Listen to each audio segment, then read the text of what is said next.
ស្រីបងប្អូននេះបងប្អូននេះរៀប all in one ឲ្យមួយចាស់មួយនឹងគាត់ទិញធំធំឯងយកដាក់ office ហើយគាត់ទិញដោយសារយើងអត់មានធំឥឡូវមានអាទូអានេះពួក75ហ្នឹងហើយ75 i5 ចំនួន7នេះ CPU វា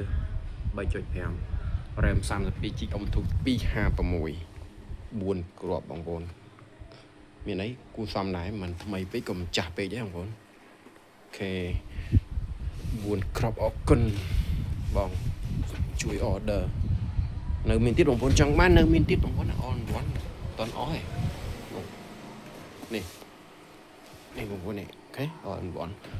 អូខេ monitor 34 inch អូខេអរគុណបងប្អូនអរគ្នាតែការអាចរកបានតន់មាន stock បងប្អូន all in one